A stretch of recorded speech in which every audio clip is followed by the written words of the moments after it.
What's going on, everybody? This is a Movie God's presentation called Delayed Reaction. And I'm sure there'll be more of these to come because I don't have time to do things right away as much as I'd like to. First up, to get right into things to try and make these videos shorter, I want to talk about, of course, what one of the first I talked about last time was The Walking Dead, Episode 2, JSS was the title of it. And I thought this was interesting going into it because I read about things about the episode and about the show before initially watching it. I watched it on a free stream because I was at work and just getting out, and I didn't have time to come back here to watch it on demand, so I just watched it there and then later on watched it on demand. So, with that explanation being done with, fun facts about the show in itself and the episode. The show was filmed in real time. I don't know if you guys caught this, but the timer on the stove that was set before everything went down, you guys who saw it know what I'm talking about. I'm sure by this point everybody has. It was filmed in real time, and the timer on the stove was an indication of that, as well as if you look at the times that are being discussed, it is in fact that it takes the show to go on. There was no carryover from night to day. It was all within the same time, which I thought was an interesting twist. The last time I really noticed anything like this was an old movie where the guys are sitting down in a restaurant. They're cowboys. They're sitting down in one of the bars. They look up at the clock, and it's noon, and then it says 2 o'clock. And it was a 2-hour film.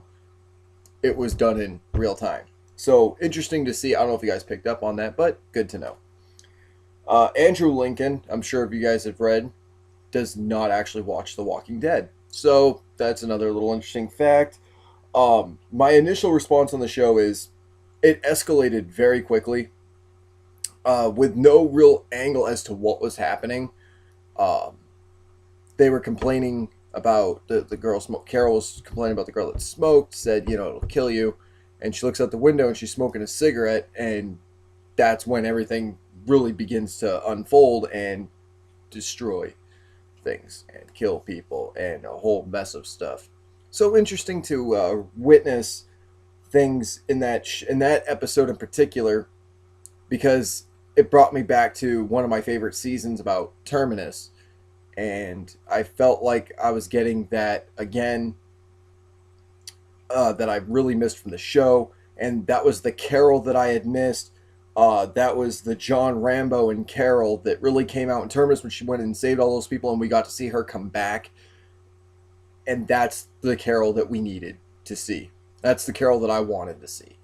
I thought Carol doing the things that she did and how she handled that entire situation, I really felt like she was definitely the MVP of the fight, of that battle that took place. So Carol right now, she's one of the characters that I feel like really deserves more attention, and we need that Carol back. And I think that she'll be back for a while.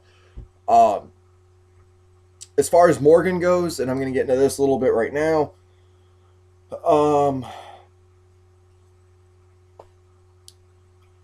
I've got mixed feelings on Morgan.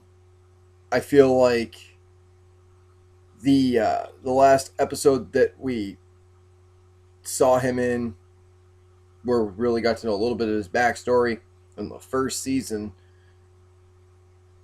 I don't think we need to go back to that, and that's what the writers are doing with, I believe it's episode 4. It's going to be a 90-minute episode. It's all going to be on Morgan, and we've seen this with Beth before she, met her demise.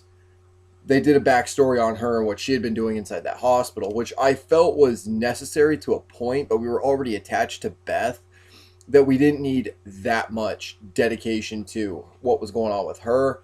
I felt like that was a bit much, and I know people are really excited. They love Morgan. They think that people are sleeping on Morgan and not paying attention to his character. I feel like they brought him in either too late or not in the right way. But either way, my excitement for that episode is not there. And a couple of things I think were um, the intensity buildup between the characters that are living in the town. We're going back to we're going back to episode 2 here, where all that stuff happened, and we really see Morgan still fighting the urge to kill. He thinks it's wrong. He's taken some sort of Buddha teaching or whatever, and we know that he was a part of that group that raided the neighborhood. So I don't know. I think they're doing things wrong with the Morgan character. I know they're keeping it great to the graphic novels, and they're holding true to it as best they can. But I'm not really sold on Morgan in that light. Just my opinion. I know at least one of my viewers is not going to be pleased that I said that. So, this is for you though.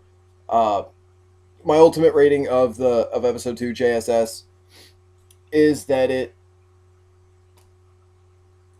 was good. I'd give it 4.5 stars simply because of the sequence in it, and we saw the Carol that we need to see. And JSS, for those who didn't know, is just survive somehow. So for those of you who aren't familiar with The Walking Dead, we're watching this to see what I'm talking about next.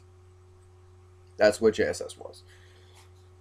Let's talk about Star Wars Force Awakens. I'm going to open up with, I am not a fan of Star Wars in the least. And it's not because of Star Wars itself. I am not a fan of the franchise simply because I don't do sci-fi. I don't sci-fi well. I don't Game of Thrones well. I don't Lord of the Rings well. I don't do that well. I don't take a liking to it, but I have seen the movies, which I think counts for something, which means I am able to give a viable and an unbiased reaction. So watching the trailer was good and it wasn't. And let's go over why. So Star Wars Force Awakens, the trailer in itself showed vivid cinematography, and the filming of it was beautiful. I still feel like we're seeing a lot of J.J. Abrams in it, and I feel like it's a different promise than the original trailer.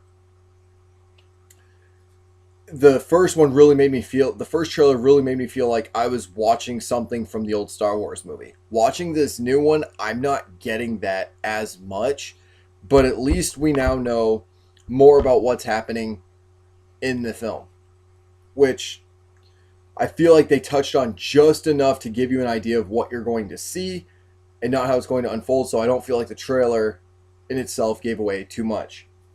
It had a quiet, powerful tone to it, where it had the intensity. It had that something is going to happen, and they don't tell you necessarily what it is, except that it's somebody who may or may not be avenging Darth Vader. It at least took after his teachings and stuff like that. And we're seeing the old actors come back. So I think that's interesting in the fact that when they're doing a build up for today's generation and bringing in people from the old ones, and we're seeing a lot of these characters coming together, it's really powerful filmmaking at that point, and you're working with a lot of main characters and a lot of really big things, and to be able to execute something like that, it's not easy. So kudos.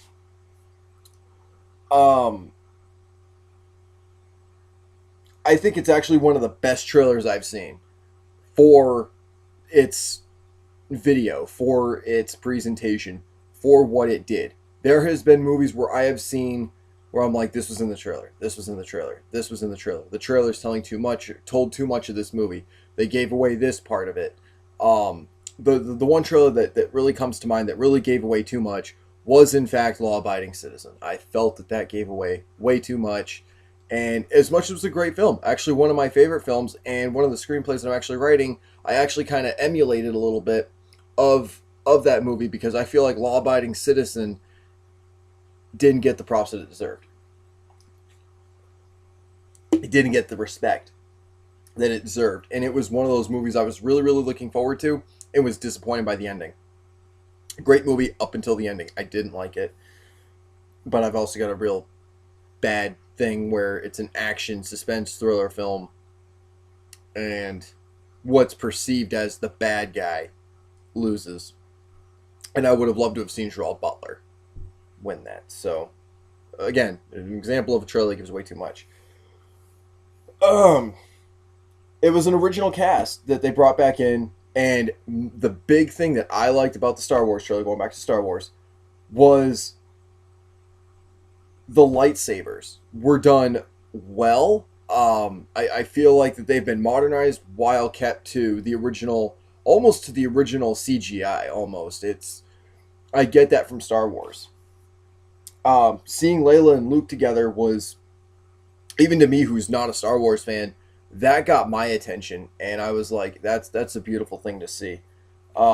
Vader's return, to figure out where he plays at, and what we saw in the first trailer, where it was his mask and his face and his head laying there, and people are trying to figure out what role he played in, and I think that it paid a detriment, and it paid a calming. It did a sigh of relief for people. People probably wanted to see Vader back somehow, and others were like, please don't let Vader back. At least it answered that question, which I think it was needed, but it took away from a movie's element of surprise. If you look at the behind the scenes they released of Star Wars, they actually used a lot of James Cameron's techniques, filming, his designs for Avatar. So that's something else that I noticed. And I'm actually hopeful for the film. I am. I am really hopeful for this film. I think it's going to do just fine. It's crashed internet sites for movie sales. It's going to be a great film. It's going to be a big film. I have high hopes for it. I hope it does not disappoint the masses. I really hope it doesn't. The diehard fans of Star Wars. I really, really hope that J.J. Abrams pulled out some sort of magic and made this work and pleased them, because there is nothing I would hate more than to be looking forward to a Tarantino film and think, my God, I'm going to love this movie and not like it. Like, it's almost heart-wrenching and heartbreaking, into movie fanatics and people who have that look of films and see films in the light that I do would really be devastated. So, all in all, I'm going to have to do Star Wars Force Awakens 4 stars, and the lack of the 1 star to make it 5 is simply because I'm not a fan of Star Wars. I can't really say it's the best thing I've ever seen, simply because of the subject, but the way the trailer was done was absolutely beautiful, and I think that's a fair rating. In movie fights this week, I want to go over movie fights with you guys, because I don't think I touched base on that last week. Basically, it's a show where guys sit around and talk about movies, hypothetical films that have come out, films that should come out.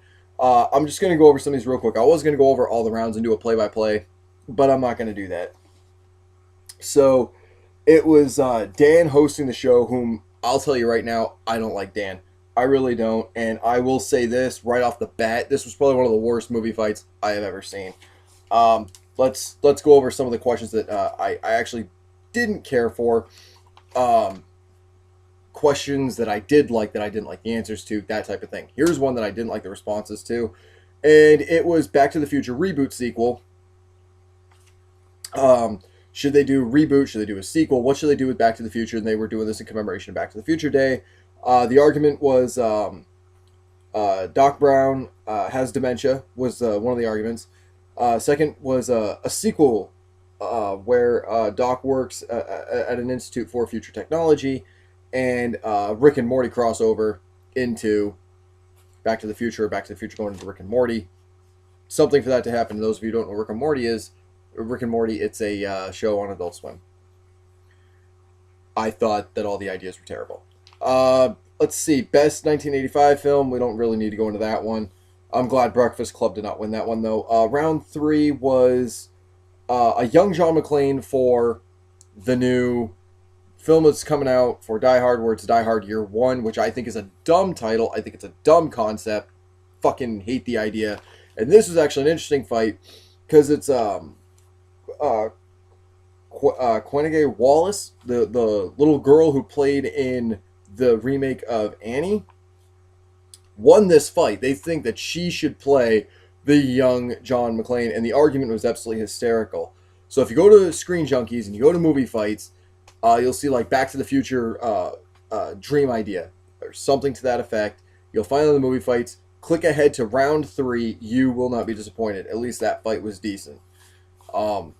As far as humor goes. Round 4 was King Kong versus Godzilla versus somebody else. What other monster they want to see come into it. My choice, and I actually had a say in this, my choice was I really, really wanted to see Dan and a couple of others from movie fights get absolutely destroyed by these monsters. That's what I wanted to see. I didn't want to see King Kong versus Godzilla versus Mothra. I didn't want to see them verse another creature from Pacific Rim or any of that stuff. I wanted to see those guys in movie fights get stomped and destroyed by Godzilla and eaten by King Kong. That's what I wanted to see. Because, round 5, who should be the next director? Who should be the female director of Star Wars? I think they should just stick with Lucas, J.J. Abrams. I didn't give a shit. Hail Caesar mention was brought up for round 6, best Coen Brothers comedy. The runners were Burn After Reading, Fargo, and Big Lebowski. And Big Lebowski won that fight, and I actually really liked Big Lebowski as far as the choices go.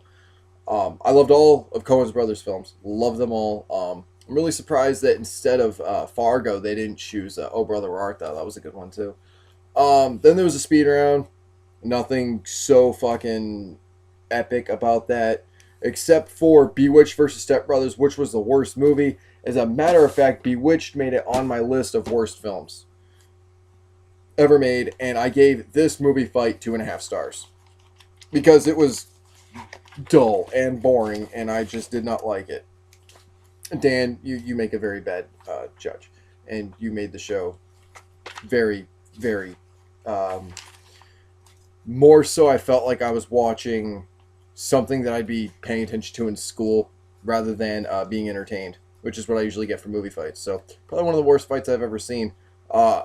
Although I think I appreciated this more than Monday fights, which you guys did when Andy was gone. So,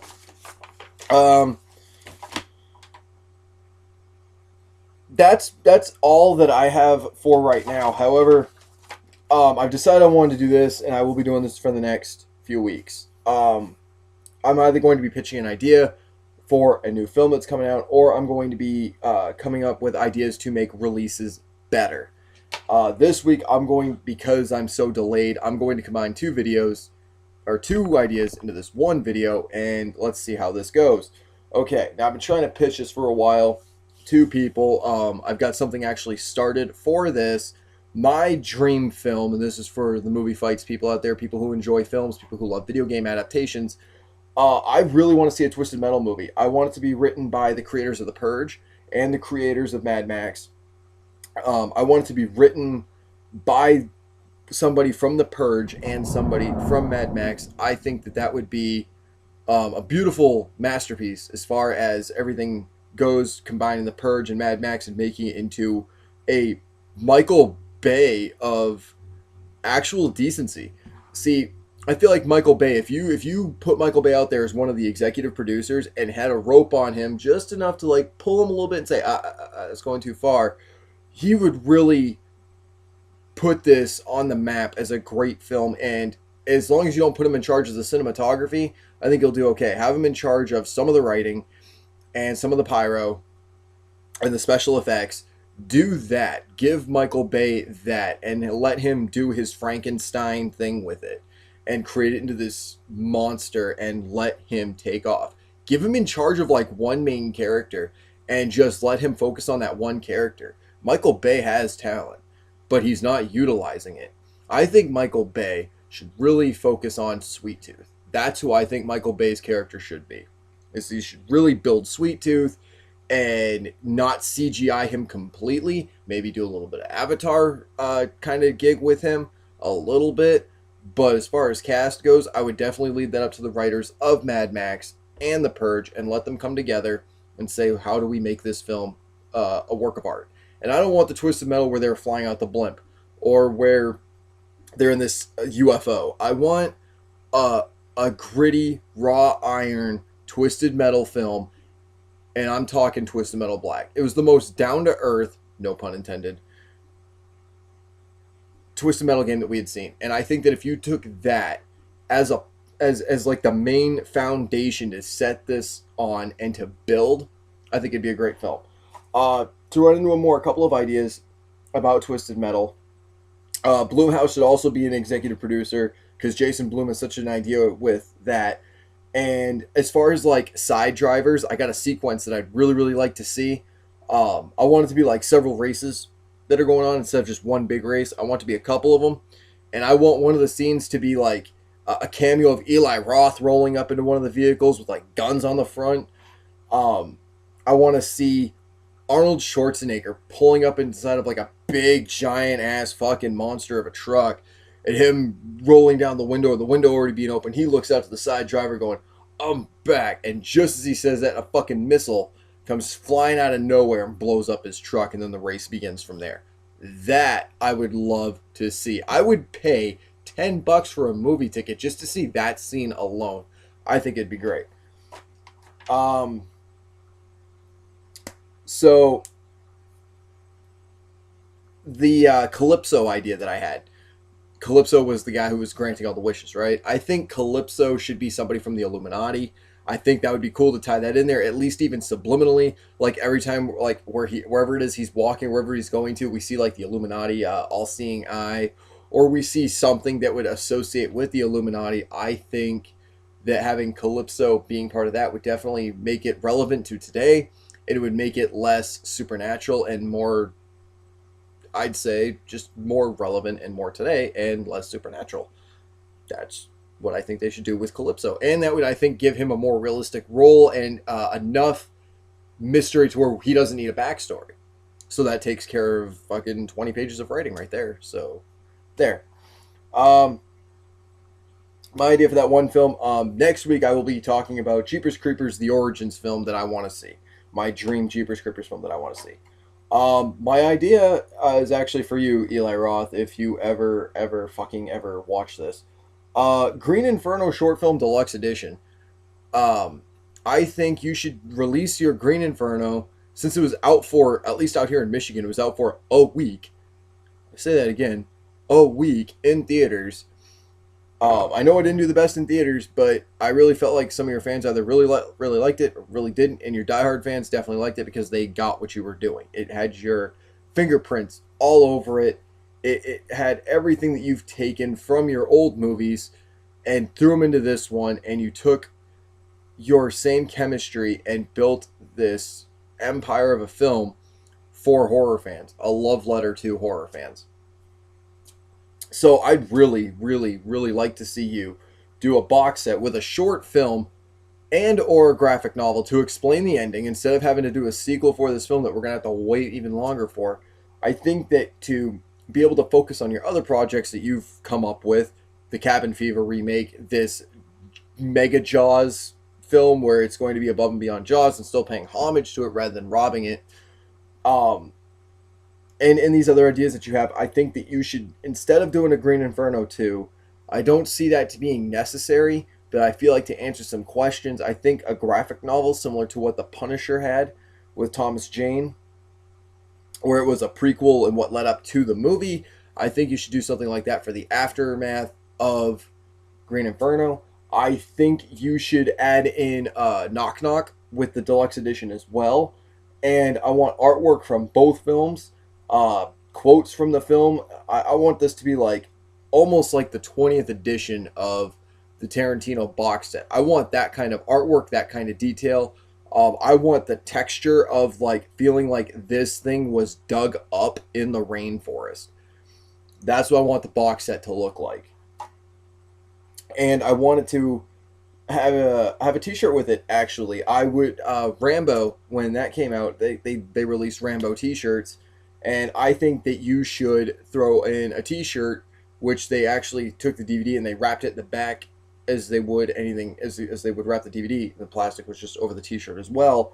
I think you should do that and add in limited edition artwork into it, pictures, photos, of course, bonus features, behind the scenes, a look at, like, you've done short films on your movies before. You did a short cartoon animated claymation thing on Cabin Fever when that came out on DVD. And I feel like you should not only just do that again, but do something more with it. You did the same thing with your movie The Stranger, which I liked and disliked at the same time. But you added in the short film, The Fourth Horseman, to the movie. I think you should do an adaptation of that idea of doing the short film, put into the film, and then taking this and going backwards with it, doing the film and then doing a short film from there. I think that would answer a lot of questions. I think a 15-20 minute little thing would bring closure to that. In a graphic novel would be ideal as well. I feel like I would pay anywhere between $45 and $55 for something like this. I really would. And I want to see, I would be really disappointed if I just saw the DVD Green Inferno with either the iconic movie poster of the bald guy, which is like what he's listed on IMDb as the bald guy, with looking over his shoulder. And I really don't want to see the same movie poster, a picture of the movie poster that I have, where it's all the arms reaching out over this girl and she's freaking out. I don't want to see that on it either, and it just being in a plain thing. I want this to be a dark forest green with like either a tinted dark or a brighter, almost neon orange font saying Green Inferno, and I'm able to open up very similar coloration to the Lord of the Rings limited edition box sets that came out all those years ago. That's what I really want to see. And I would be really disappointed if you did not do something like that. You are a talented director. You are a talented writer. You have done films that go all over the board as far as horror films. I don't think there's a genre you have not done, minus a creature feature. In a sense, you might have done that with Green Inferno, but I don't think in the sense that I'm thinking. You've done a cannibal film. You have done a full-out bloodbath.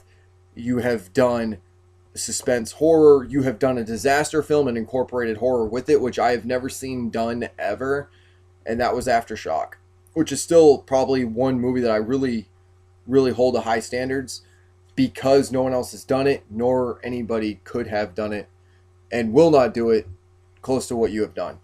And if you do not release Green Inferno in a box set like this, with all of your extras, with all the video clips that you've done on Facebook to promote this film, to show all of your hard work and dedication into this film, and give us an unrated, deluxe, limited edition, extended edition, whatever you want to call it, in a beautiful box with even just a t-shirt that said like something Green Inferno on it, or Eli Roth's Green Inferno, or one of or the ones that you have left over from the Comic-Con thing, or your special appearances that you've done across the country.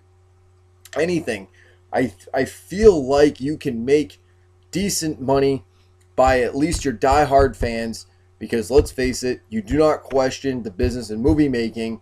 You need to make this box set happen. Talk to Blumhouse about it. I'm sure they'll make it work. And as far as you, Blumhouse, you need to start doing these things too. You need to start doing box sets of a collection of your movies and really put in the hard work and dedication that you do into it, and interviews and stuff like that. I feel like Blumhouse is really up there in the horror genre, and if it wasn't for Blumhouse, we would not have the innovation in horror that we have today.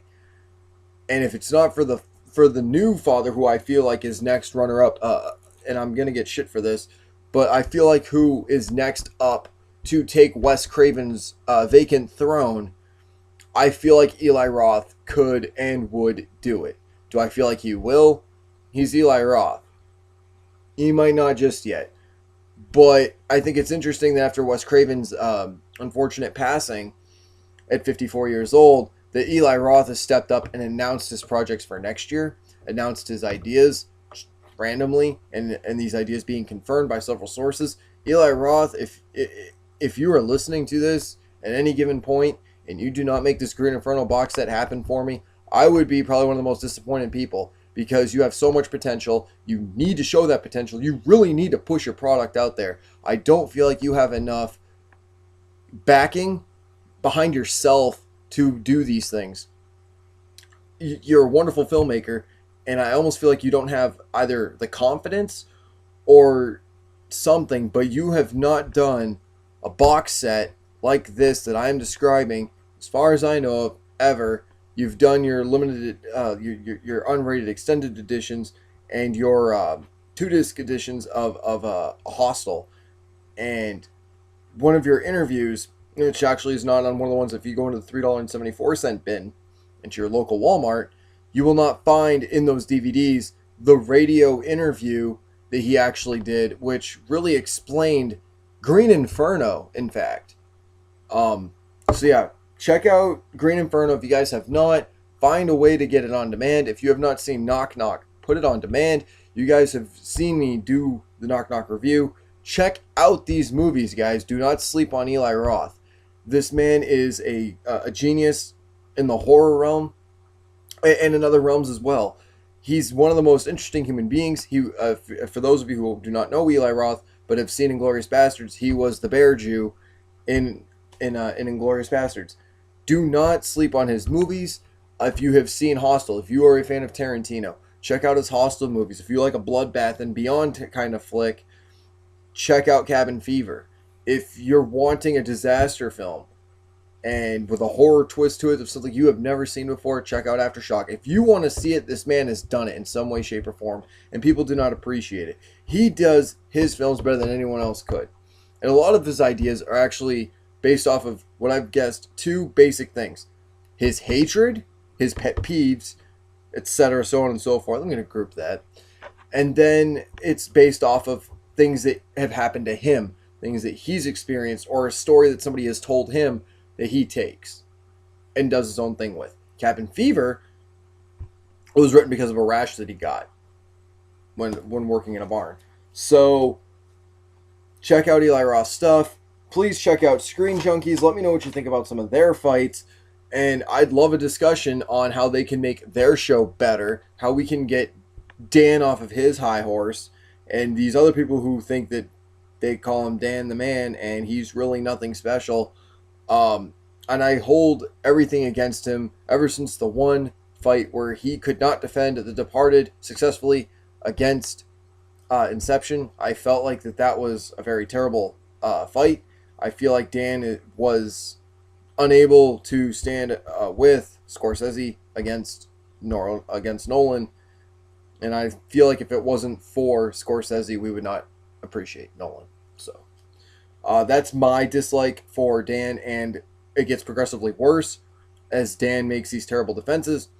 As I find to be Dan not as much of a movie guy as much as a comic book movie guy. I feel like that's Screen Junkies catering, and that's one of the reasons why I appreciate Mike and Hal. It's because I feel like that they tend to argue other movies as well. And Hal and I think we're both on the same page with Tarantino, but I really feel like they should have given more mention, any mention actually, of Green Inferno, and they did not for a movie fight.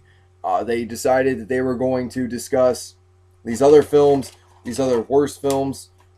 They discussed everything under the sun from The Visit to other irrelevant films. Then they did Green Inferno, and that told me that Screen Junkies really caters to comic book people, and I think that they should do a show where they don't even mention Marvel or DC or none of that. None of these franchises.